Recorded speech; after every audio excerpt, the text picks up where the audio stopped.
All right, so we are at theme 6, adjustments to emancipation, and we are looking at the peasantry today, the development of the peasantry in the British West Indies since 1838.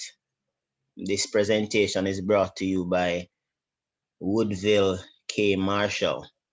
What we need to note is that the year 1838 is significant because it is in that year that slavery was abolished in the British West Indies, right? So 1838, abolition of slavery. Now we want to know, what is it that happened to the ex-slaves after emancipation. We recognize already that based on the last lesson, they would have started the development of free villages alongside with the assistance of the missionaries. But we are going to look now at how they survived economically as opposed to simply just surviving in terms of finding a place of shelter. So let us get into the meat of the matter. Now, so the West Indian peasants, for the purpose of this discussion, the term peasant refers to individuals, and according to W.A. Lewis, he points out that to have devoted the major part of their time to cultivating land on their own account with the help of little or no outside labor. So it would be kind of like a family kind of situation where members of a household, they work the land around their house, right? That is the scenario that is put in place. So they don't hire anybody to assist them, right? So they are working on their own without employing others. That's the definition that we are looking at in terms of peasant.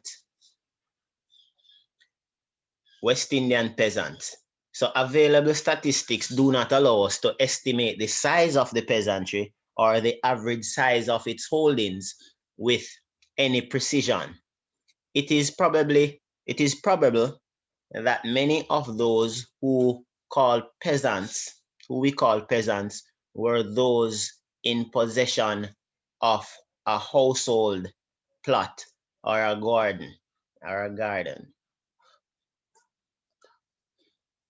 So it's very difficult, because if we look back in the history of what is recorded, the ex-slaves, in terms of their contribution after emancipation to the development of the white population, wouldn't have been that significant in the early portions after 1838. So there was no need for them to really focus on what the peasants were doing. They were more concerned about the development of their own livelihood with continuing their plantations. So that is why there is no precision in terms of data, statistics, analysis to point or to pinpoint how many ex-slaves actually went into the area of peasantry. These individuals are perhaps more accurately described as smallholders, but their desertion of the sugar estates and their participation in the development of the new village communities, being that of free villages, place them near, if not inside, the peasant sector. So we recognize that after 1838, a high degree of ex-slaves vacated the plantations and they went to establish settlements on their own.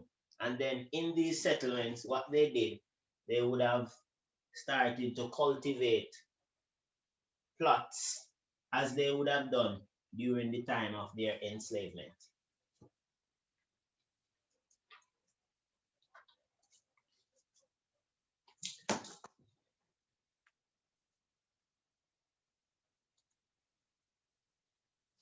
The role of the peasantry. So besides producing great quantity and a variety of substance, food and livestock, they introduced new crops and or reintroduced old ones. This diversified monocultural patterns. And we realize that coming out of 1838, so it would have been that in the Caribbean from 1640, 1650 thereabout, when the sugar revolution swept across the face of the Caribbean, the main crop that was planted was sugarcane. But coming out of this period now and into the post emancipation period, so that's after 1838, we realize that the crops which were used on the plots that were planted by the slaves, their provision grounds, these crops now started to take root in the peasantry movement, in the peasantry system. Such crops as in Jamaica would be bananas, coffee, citrus, coconuts, cocoa, and logwood. In the Windward Islands, cocoa, arrowroot, spices, banana, and logwood. We realized that also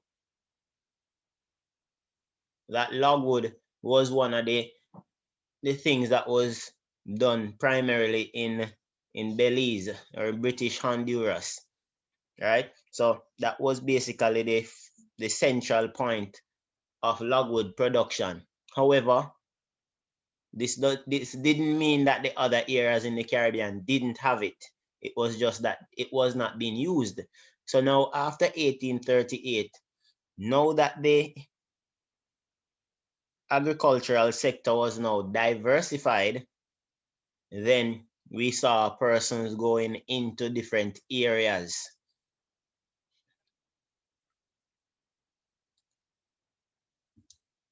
The peasants initiated the conversion of these plantation territories, the conversion of these plantation territories into modern societies.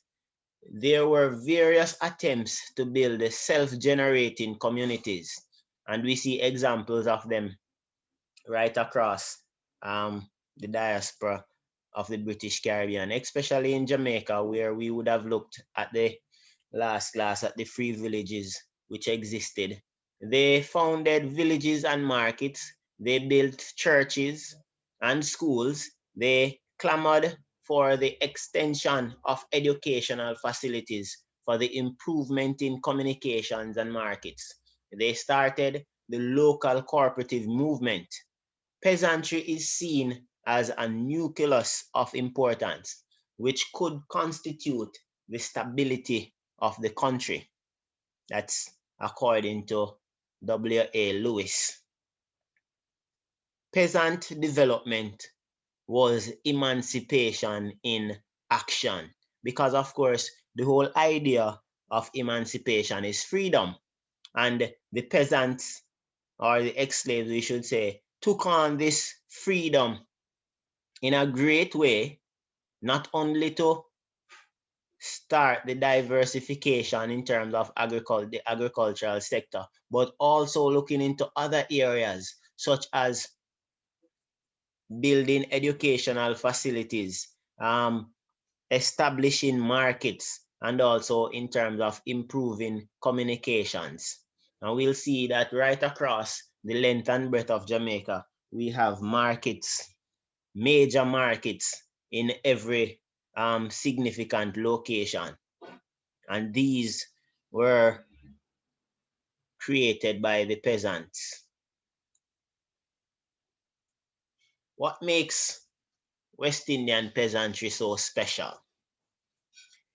It is recent in origin.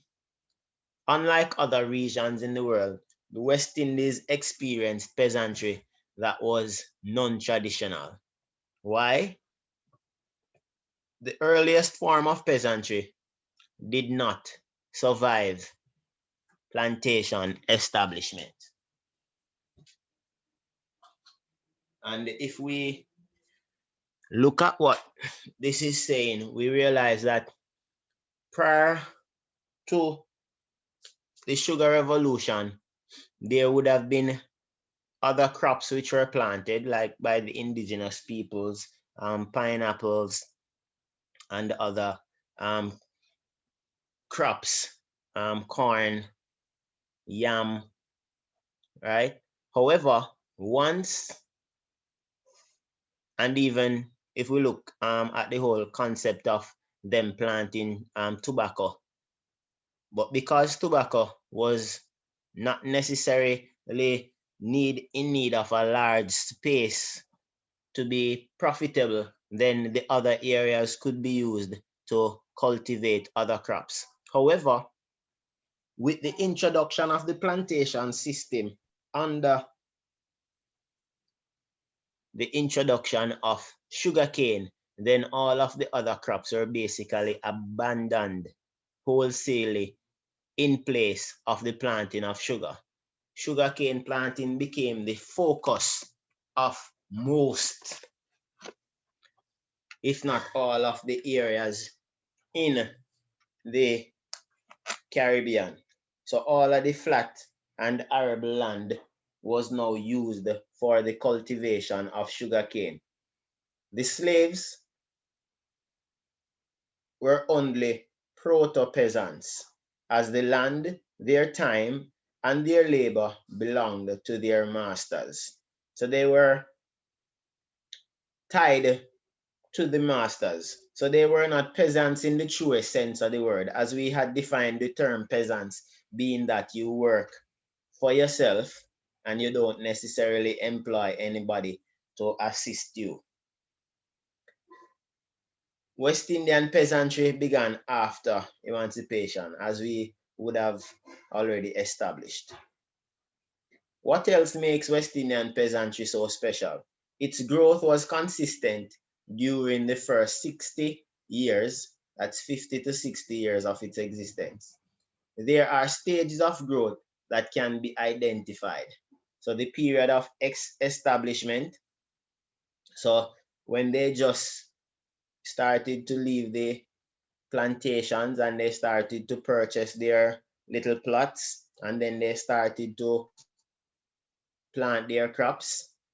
The period of consolidation, when of course the when the peasantry began to recognize that they were now solidified, and then the period of stratification, right? So these three periods. So the last period now being that period when they now were now well established, right? So there was no getting rid of them.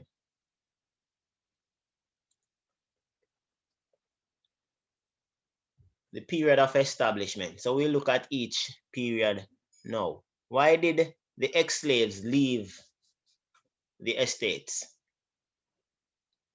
So the expectations of the ex-slaves were increased by emancipation, and these could not be satisfied in plantation labor and residence.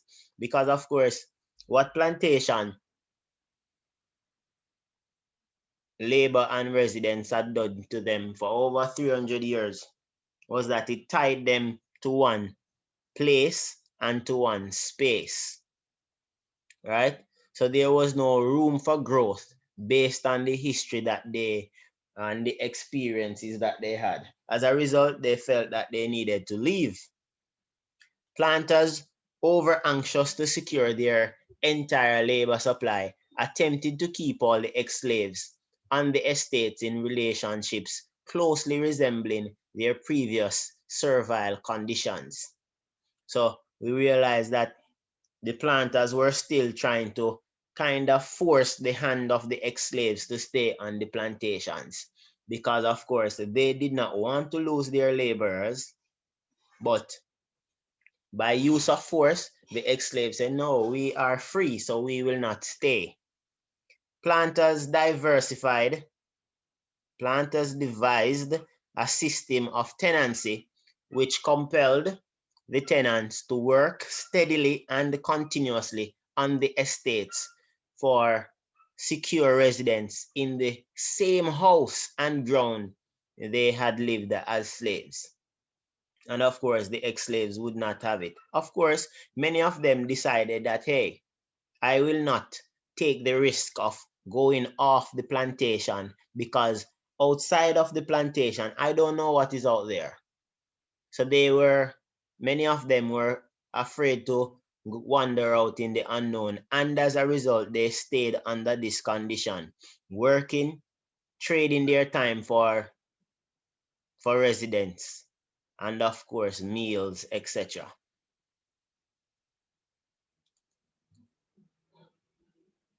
Consequently, insecurity of tenature, relatively low wages, sometimes high rents, and long contracts reinforced many ex-slaves' determination to seek new and better opportunities away from their estates. And of course, the planters had to do things like this because they wanted to maintain their labor force.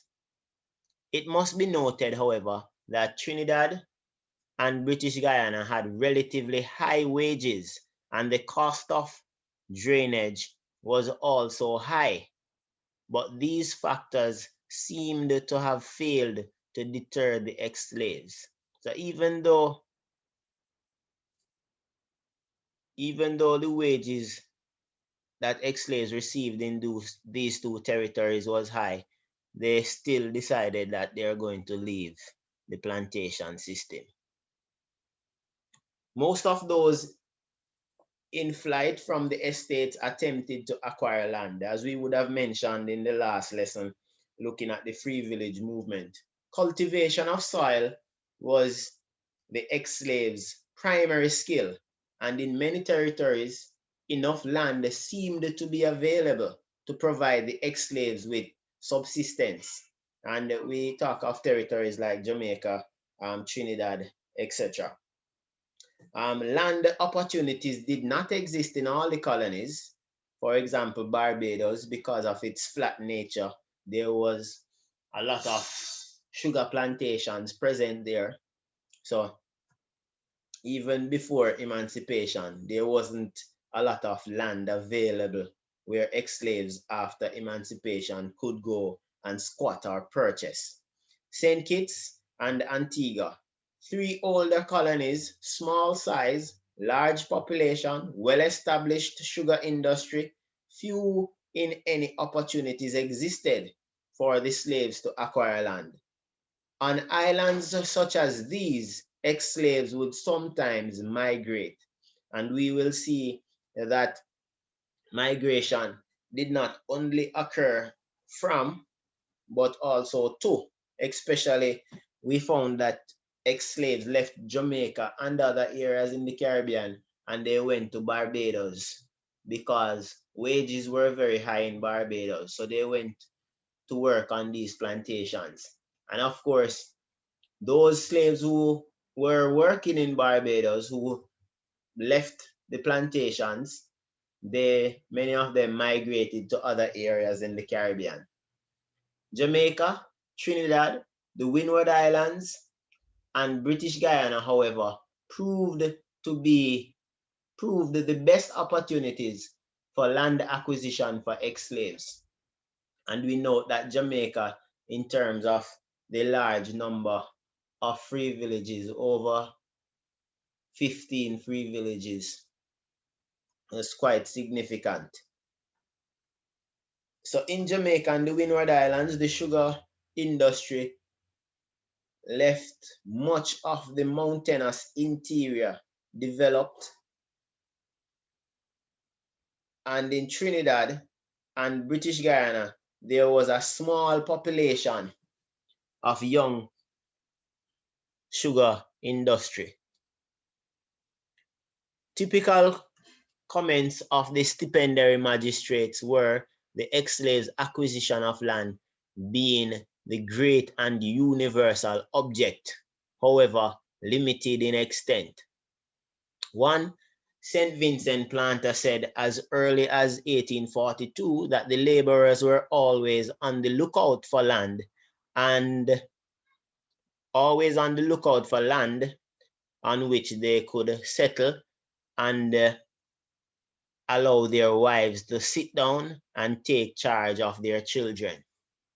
So great was the desire for land that within 4 years of emancipation, officials were reporting an almost daily increase in the number of freeholders and an obvious extension of cultivation rather in the territories like Jamaica, British Guyana, Trinidad, and the Windwards. So we realized that the ex-slaves, they were serious about getting off the plantation and starting their own kind of farming, their own livity. How did they acquire land? Anybody want to jump in here? How did the ex-slaves acquire land?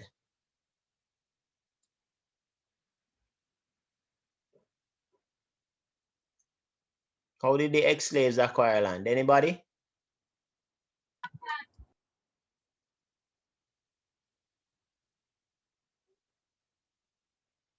All right. Nobody wants to respond. All right, so the ex-slaves in terms of acquiring land, we would have noted in the last lesson a number of ways that they acquired land. So from thrift and industry, some of their savings in the friendly and the benefit societies. So we see here now the introduction of what we have now, the cooperative movement, right? No. So we see the development of the cooperative movement that still exists today, which are not necessarily banks, but are institutions which are owned by the members. And these were formed way back in the day after emancipation. So in British Guyana, there were informal cooperatives and joint cooperatives. In Jamaica, some were assisted by Baptist ministers and bargains with landowners. So we see in terms of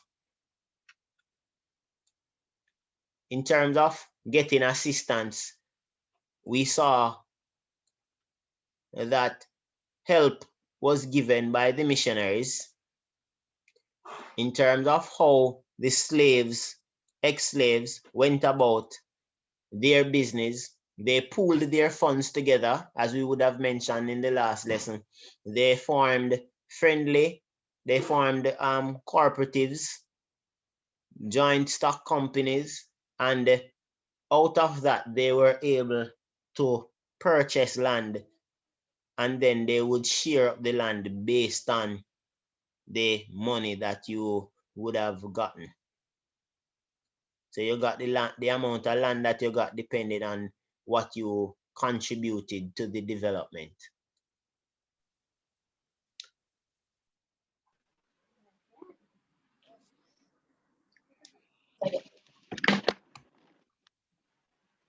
Anybody want to share something at this time? Anybody want to share something at this time?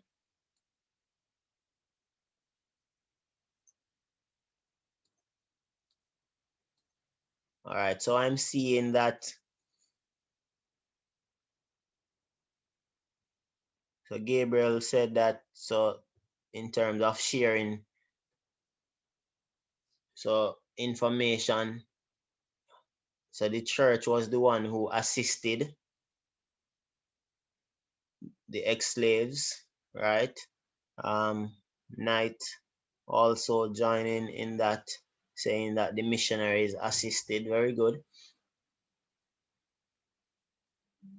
So if you need to make a comment, you just raise your hand, use that feature and raise your hand, or you indicate in the chat. All right, so we'll move along.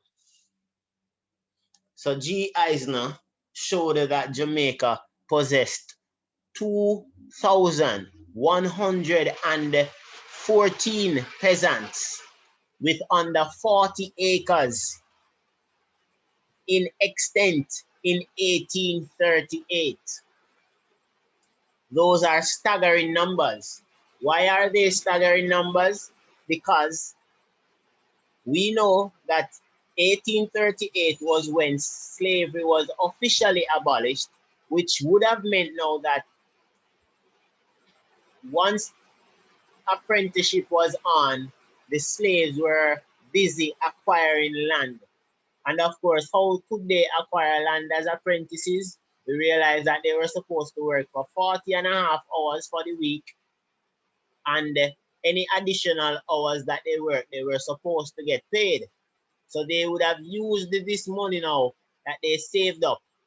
And of course, money also that they got from the sale of their provisions from their provision grounds in the Saturday market. By 1841, that number reached 7,919. And by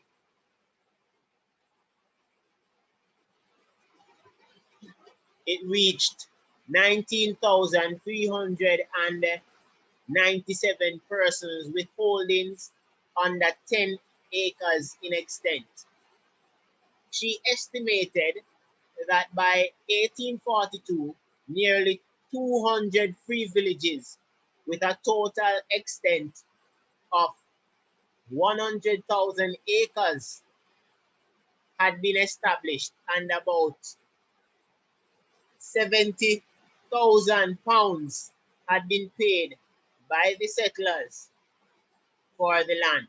So we see how the free village began to develop, began to expand, based on what we are seeing here.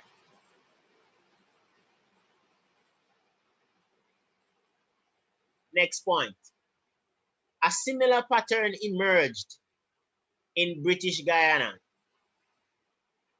By 1842, there were in Demerara, and we know that Demerara would have been a little area in Guyana based on 1823, the Demerara Revolt, and of course Berbice also based on revolting in the 1700s. Over 4,000 freehold properties with an extent of about 22,000 acres, which had been purchased at a cost of about 70,000 pounds.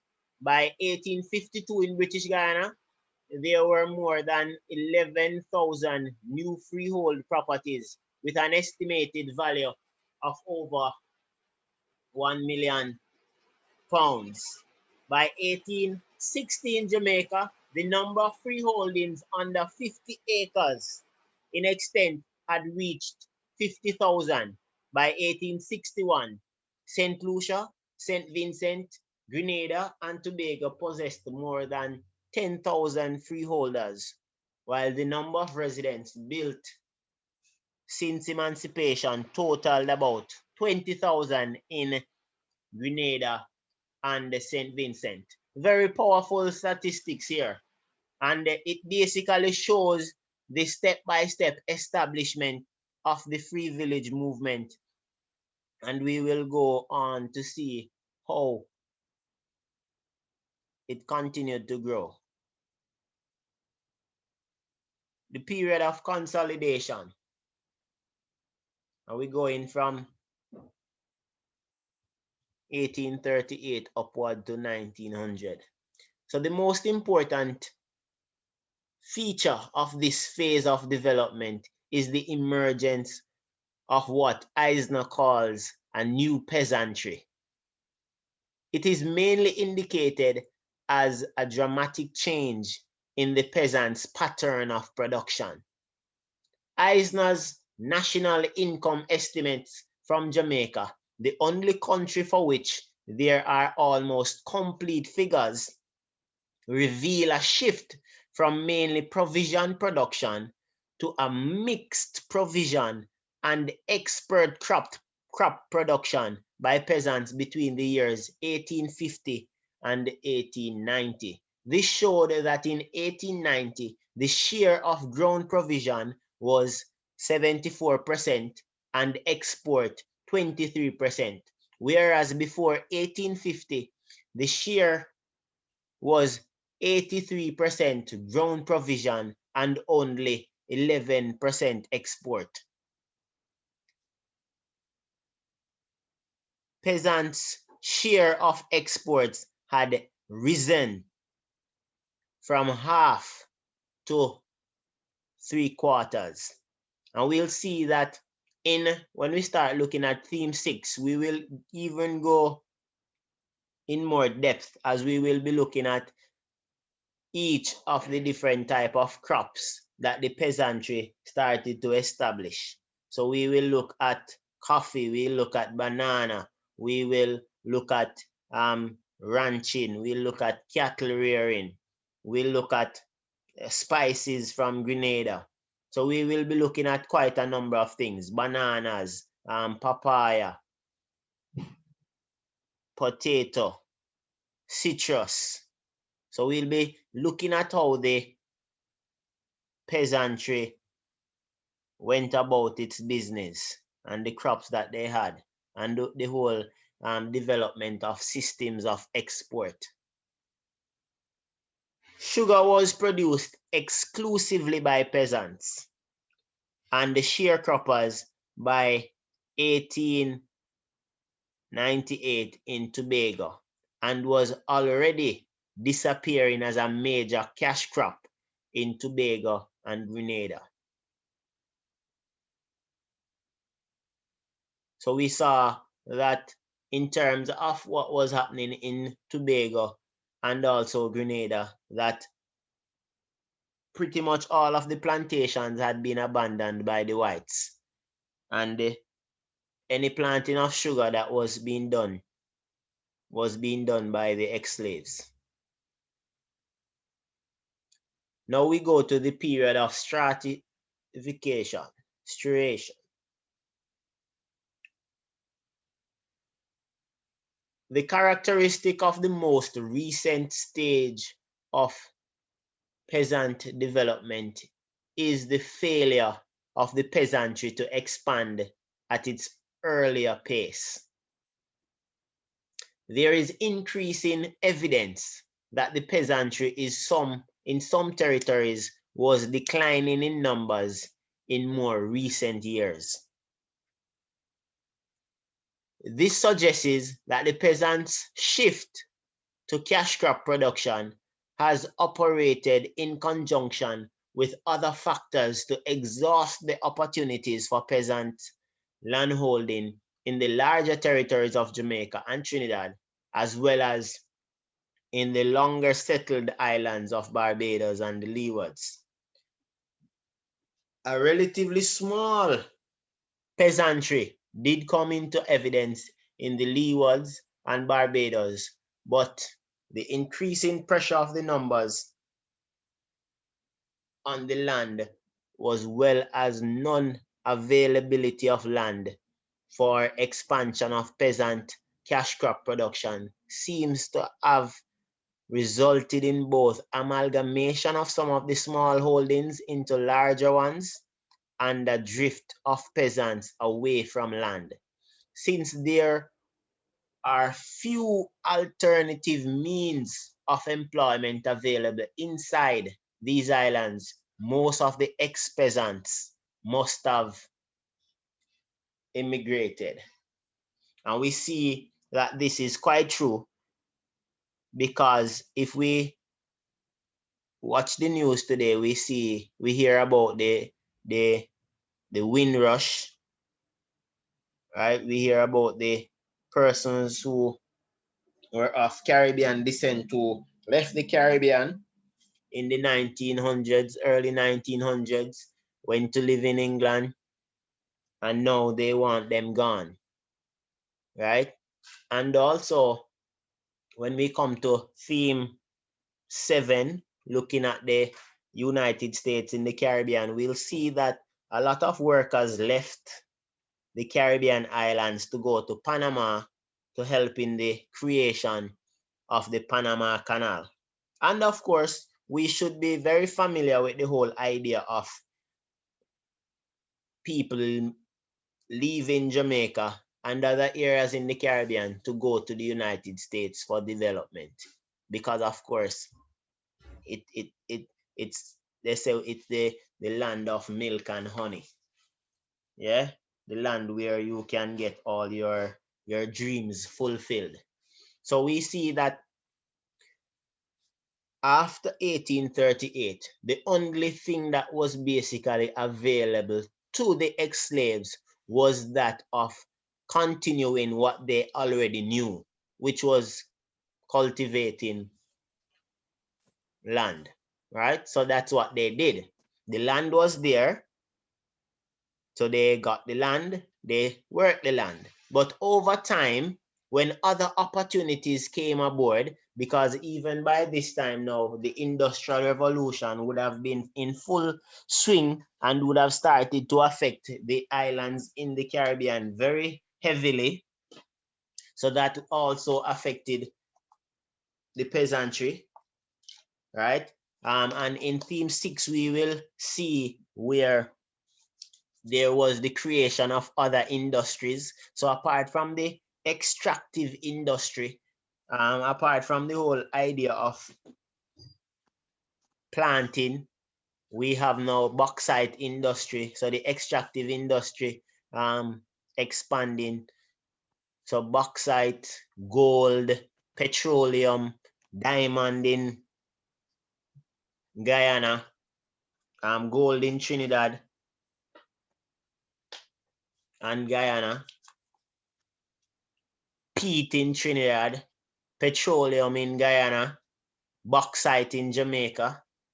So we found that individuals, instead of continuing working in the peasantry, they sought new occupations in these extractive industries. And then later on, we'll see the development of the service industry.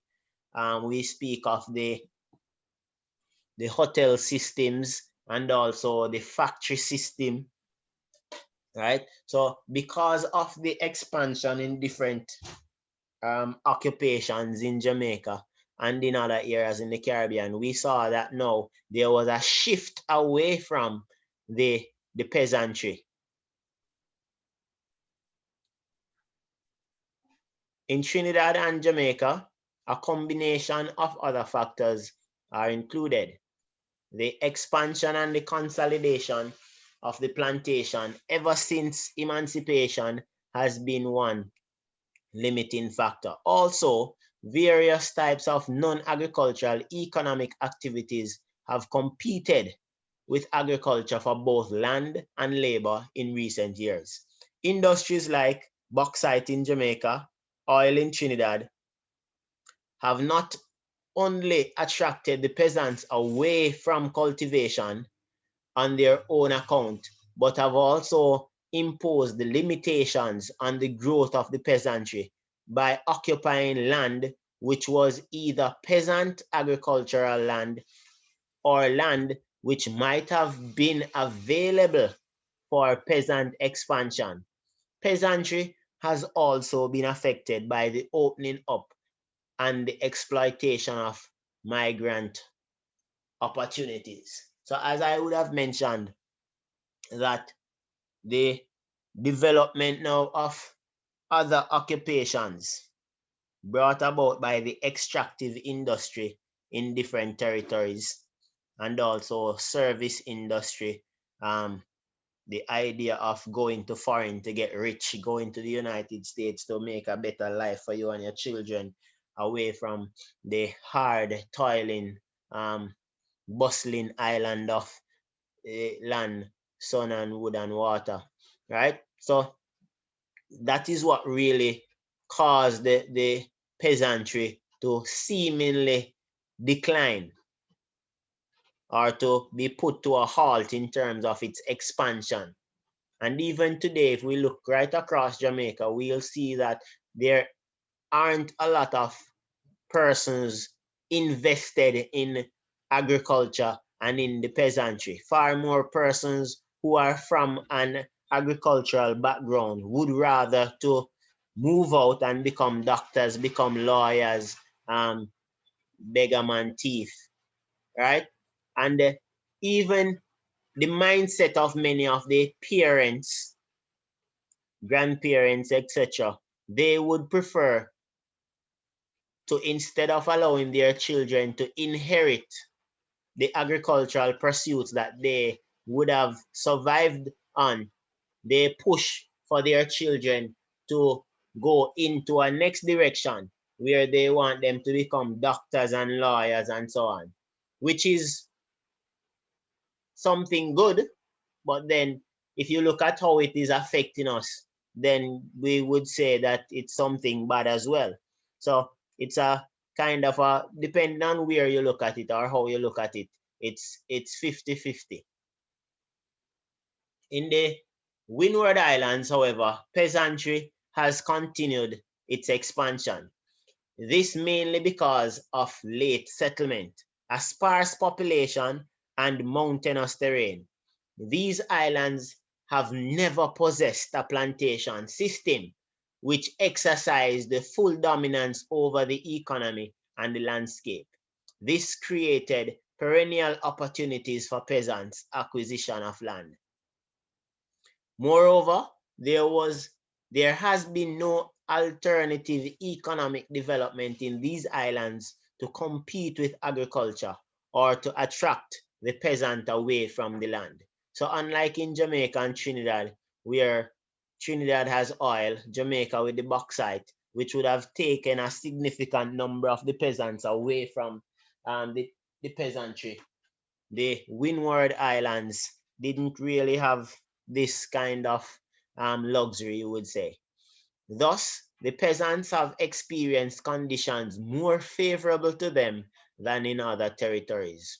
These islands are more peasant communities today than any other in the West Indies. The statistics. Peasant holdings in Jamaica, 1902 to 1961. Please also note that the syllabus stops at 1985, so we don't go beyond that. So we see the statistics.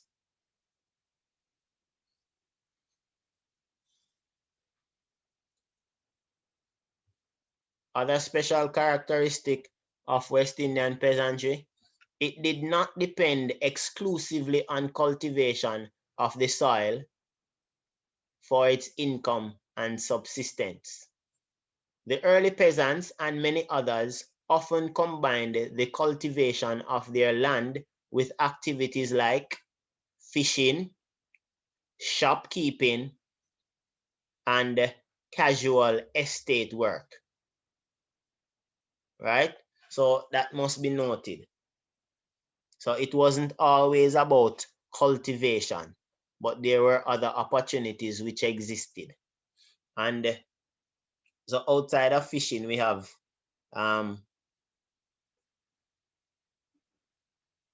taking care of, so we have our goats and we have our cows, right? So those would have been other things, and even chickens and pigs. West Indian peasantry, unique. It exists or existed alongside and in conflict with the plantation. the conflict that it presented, the planter-dominated legislature refused to initiate surveys of Crown land as a preliminary to smallholder settlement. Strict legislation was adopted against squatting. Planters either refused to sell surplus marginal land or priced small amounts of land at exorbitant prices. Cost licenses were needed for sugar, coffee, charcoal, and firewood. Land taxes were levied in discrimination against the peasants. And these would have been some of the points that we would have noted when we're looking at the development of the free village movement, that the planters did everything in their power to ensure that the peasants did not get access to land. However, some planters were anxious to win advantage and sold land to ex-slaves in the hope that they would secure a portion of the ex-slaves' labor. As I would have mentioned, that planters encouraged ex-slaves to squat or to develop settlements close to the plantation in return that the ex-slaves would come over to work for them. And we see that, for example, down in St. Elizabeth in Appleton, where communities would have developed around that plantation area. Many planters were chronically in debt and therefore welcomed the cash returns they could get from the disposal of small portions of their marginal land. Right? So for some, they sold out. The government policy towards peasantry, the peasants were left to themselves to experiment with different techniques, according to Eisner. This helps to explain why wasteful practices like fire stick agriculture, clearing virgin land with fire, then working it without rotation or artificial aids, still persist with the terrible consequences of soil exhaustion and soil erosion. So we realize that with the small land, plots of land that were available to the ex-slaves, they basically went about it in a way that really is still affecting us today, because they did not really, you could say, plan for the future in terms of land usage. So they didn't use the land in the ways that it ought to have been used, because they didn't know. They were left by themselves. The government did not really look into their situation and to see how they were developing and how they were making use of the land. Instead, they just left them to themselves for the most part. It also helps to explain the general backwardness in agricultural knowledge, the inadequate credit and marketing facilities, and the shortage of fertile land for peasant expansion. And we see where this is quite true. In many communities, you have persons planting on more stones than earth, but yet still they are able to make a living from that. What if they had the proper land to do the farming? Then of course there would be higher yield and of course the possibility for export. So we realize that in many areas in Jamaica, being very mountainous, that is where the farming is done. We look at areas in Trelawney where people are basically planting on hillsides, right? Not very ideal, not very safe, and in terms of soil erosion, very, very common. But that's the way they have to make a living, because in the initial phases of the development of the peasantry, the government did not give them access to the best land. Instead, we see where countless acres and acres of land lies unused right across Jamaica. Flat land lies unused right across Jamaica that is government owned, and have the farmers planting on hillside. Planters convinced official opinion in England that both the prosperity and the civilization of the West Indies were dependent on the survival of the estate based industry. Consequently, neither the colonial office nor the local legislature exerted themselves at first to assist peasant development. So if the persons on the ground, which would have been the planters, came to the government and say, this is what will ensure our survival and productivity in the Caribbean, what we have been doing thus far, which is our plantation system. And of course, because they are the ones on the ground, they're going to believe that this is so. As a result, the peasantry did not get the early help that it needed to develop.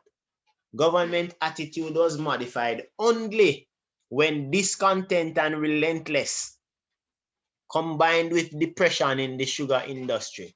And we will look at that in subsequent lessons. What were some of the factors that led to the decline of the British Caribbean sugar industry? Some of these would have been technological backwardness, of course, competition from beet sugar, sugar duties equalization act. But we'll look at that in the next lesson. The Caribbean Agricultural Society was established, and a traveling agricultural instructor appointed in the 1890s hinted at a new policy. So we see that there was some degree now of oversight by the government, seeing that the peasantry was developing. It took them all of, we could say, about 40 years to really get on board to try and assist the peasants. The report of the Royal West Indian Company recognized peasantry as source of both economic and political strength, and no other reform afforded so good a prospect. And we look at how the political parties of Jamaica developed. They would have sprung from trade unions, and these trade unions would have sprung from the peasants, right? And of course, these peasants would have sprung from the ex-slaves, right? So we have our ex-slaves, and then they were the ones who started the peasantry,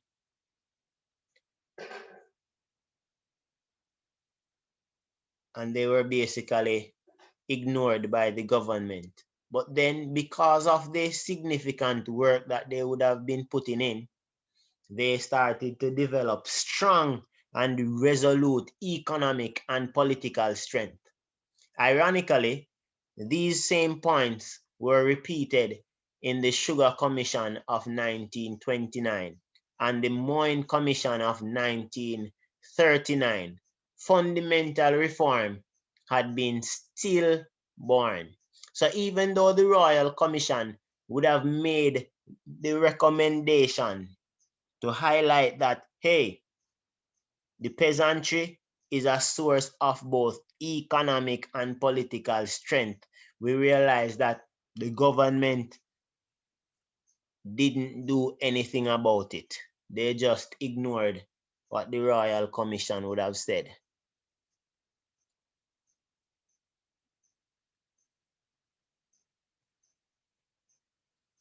And that brings us to the end of our presentation from W.K. Marshall.